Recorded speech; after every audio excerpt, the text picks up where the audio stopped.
The cold arrives before the light. It settles into the grain of the wooden walls, into the metal of the door handle, into the breath before it becomes visible. Outside, the temperature has already dropped past -40. By morning, it will fall further. Inside the house, there is only one sound, the slow tick of a clock that has never been replaced because it still works, and because silence here needs something to lean against. She wakes before the stove goes cold, not because of the hour, but because the cold changes pitch. It is a quieter cold now, heavier, pressing rather than biting.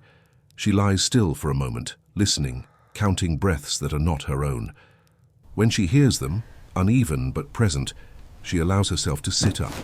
The floorboards remember her weight. They answer with a low complaint. She pauses, waiting to see if the sound travels. It does not. The wind outside takes it instead, dragging it away through the gaps in the walls. She moves slowly, not out of weakness, but out of calculation. Every step costs warmth. Every movement must earn its reason. The kettle is empty. The stove has gone down to coals. She adds a single split of birch, no more. Wood is measured now.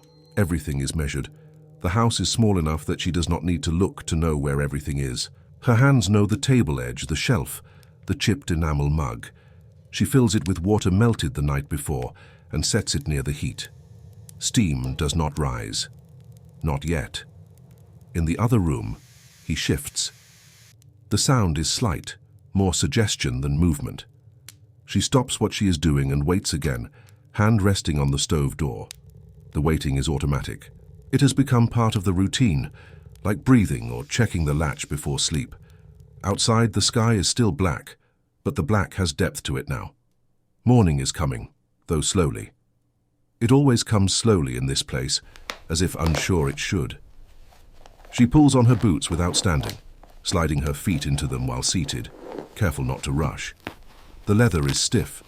The laces resist her fingers. She does not fight them. Fighting wastes energy.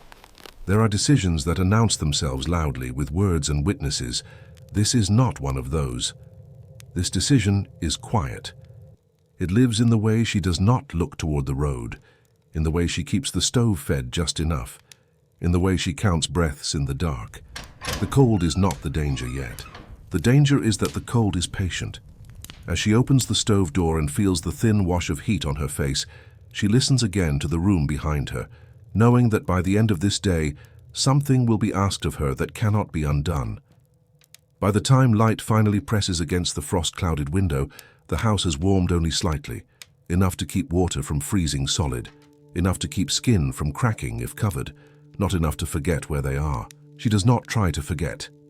Forgetting here is how people make mistakes. She checks him before she eats. This has been the order for years now, long before the cold became this severe. She places her fingers at his wrist, not watching the clock this time, just feeling for rhythm. It is slower than it was last winter, slower than she would like. She adjusts the blankets, tucking them around his shoulders with practiced care. He opens his eyes for a moment. They do not focus. That is not new. She says his name anyway, quietly, as if reminding the room that he is still part of it. His mouth moves. No sound comes.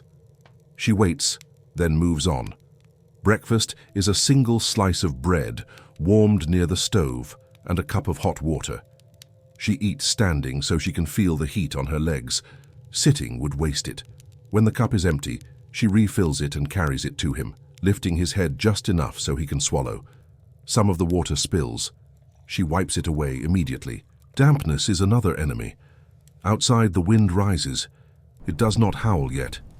It tests. She hears it run its fingers along the siding, searching for a way in. She makes a note of the sound without thinking in words. Her mind has learned to store these things as sensations instead. There are early warning signs that only reveal themselves to those who have watched a place for a long time. The way the stove draws differently. The way the frost feathers form thicker along the corners of the window. The way the wind pauses, then resumes from another direction. She had known, days ago, that this cold was coming. The radio confirmed it, crackling through static. A number was mentioned, -50. The voice on the other end sounded far away, as if it belonged to another climate entirely. There was an option. There had been options before too.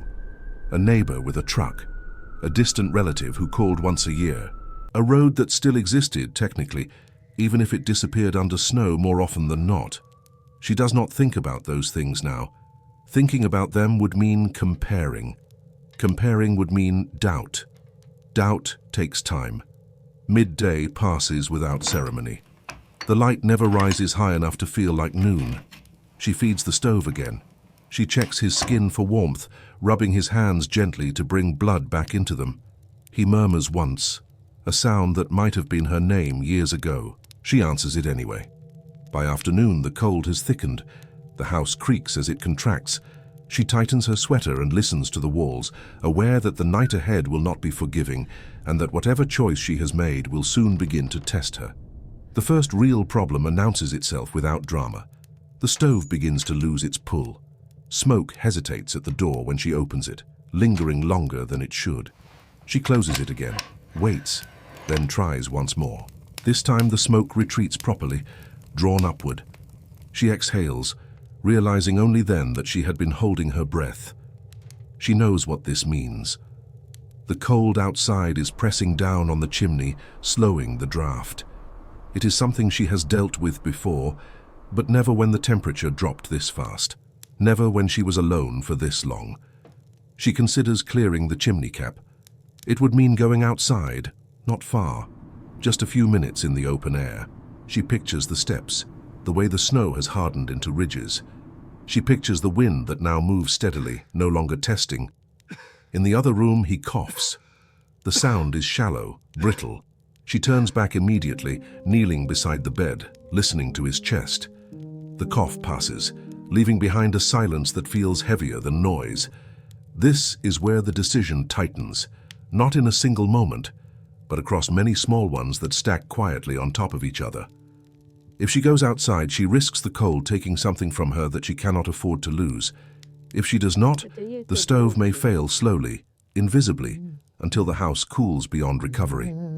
She feeds him again, smaller sips this time. He swallows with effort. She wipes his mouth, smooths his hair back from his forehead.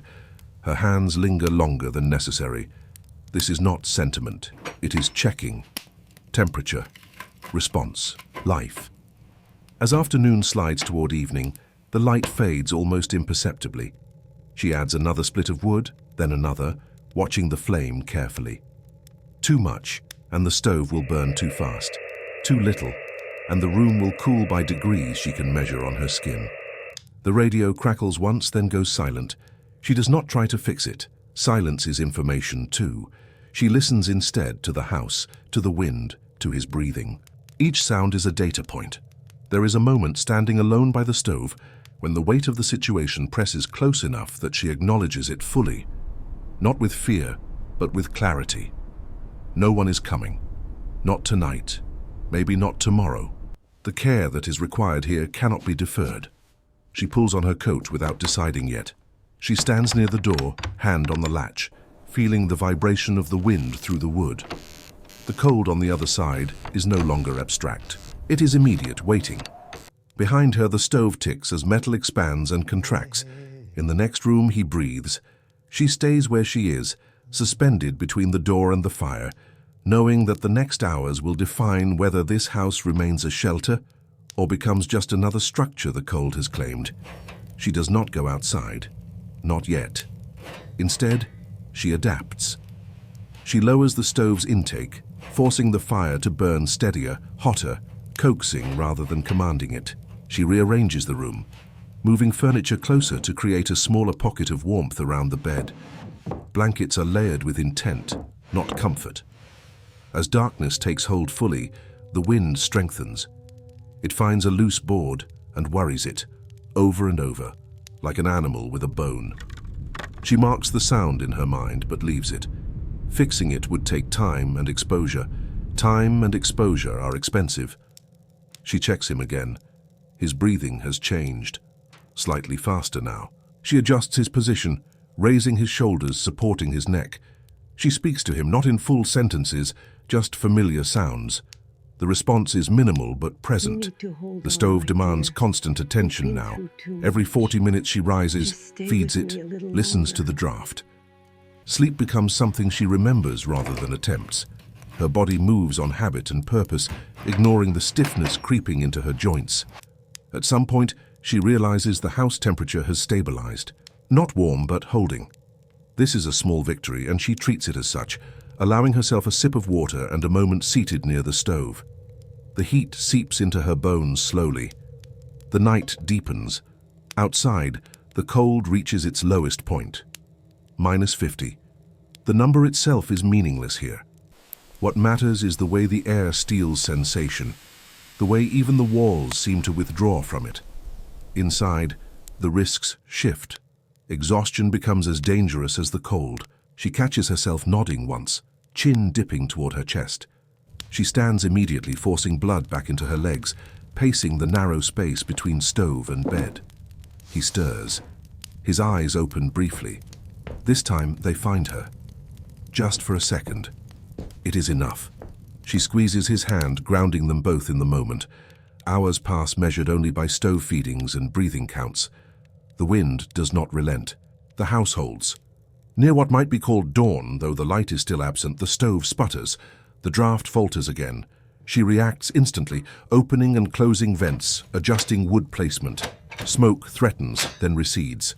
Her hands move without thought, guided by years of repetition. This is the heart of the night. The point where leaving would have been easier, and staying now requires full attention. There is no room for regret here, only action. She remains upright, alert, present, holding the fragile balance between heat and cold, between care and collapse, knowing that the night is not finished with her yet. The longest stretch comes just before the cold begins to loosen its grip. Her body feels hollowed out, as if the heat she has guarded so carefully has been lent outward and not returned. Her hands shake slightly when she lifts the kettle. She notices and compensates, bracing her elbow against the table. He coughs again. This time it lingers. She supports him, encouraging slow breaths, counting with him under her own breath. The sound fades, leaving him weaker than before. She does not allow herself to interpret this. Interpretation can wait. The stove consumes wood faster now. The pile she set aside for the night is nearly gone. She recalculates, breaking larger pieces into smaller ones, spacing feedings more carefully. Conservation becomes precise, almost mathematical. Outside, the wind finally begins to ease. The house notices before she does. The creaking lessens. The pressure shifts. She registers it as a change in tone rather than relief. She allows herself one brief rest, sitting with her back against the wall, eyes closed but mind awake. Seconds stretch. She opens her eyes again before they can close fully. This is enough. When the light returns, it does so reluctantly. A grayness replaces the black, seeping through the frost on the window. She turns toward it automatically, as if acknowledging a partner who has arrived late. The temperature inches upward, not enough to be safe, but enough to change the rules slightly. The stove draws better. Smoke lifts cleanly.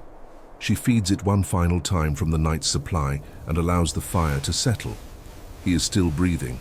She checks, then checks again, unable to stop herself. She adjusts the blankets, presses her palm to his chest, feeling the faint warmth there. This is when the weight hits her. Not as emotion, but as fatigue. It settles into her muscles, her spine, her thoughts. She remains standing, bracing herself against the table until it passes. There will be more nights like this. She knows that. The winter is long, and the cold is not finished. But the house has proven itself. And so has she. As morning establishes itself fully, she opens the curtain a fraction, letting light touch the room. Dust motes drift in the thin beam, slow and deliberate. She moves back to the stove, already planning the day's rhythm, knowing that care is not a single act but a continuous one, renewed with each hour. By late morning, the world outside looks unchanged, but she knows better. The cold has retreated just enough to allow movement again. She could go now if she needed to. The road would still be difficult, but possible. The choice remains, technically. She does not rush to reconsider it. She washes her hands in water that is no longer threatening to freeze. She eats another slice of bread, this time seated. The stove hums steadily, no longer demanding constant negotiation. She checks him, speaking softly, narrating what she is doing as she always has. His response is minimal, but his breathing is even. The day settles into its quieter dangers. Fatigue, complacency. She guards against them with the same care she used against the cold. Routine is rebuilt piece by piece. Outside, the sky clears. Sunlight glints off the snow, bright enough to hurt the eyes. She does not step out to see it directly. The window is enough. She knows that others might not understand this choice of staying, measuring every breath, every degree, every moment. But understanding is not required for care to continue. As afternoon approaches, she prepares for another night. The woodpile is reorganized, water is set to melt. Blankets are aired briefly near the stove. Each action is small. Together, they are everything. She sits beside him, holding his hand, feeling the steady presence of life there. The cold remains outside, patient as ever, but held at bay for now. This is not bravery. It is responsibility, repeated until it becomes invisible. Some people leave when the cold arrives, others stay and quietly keep the warmth alive.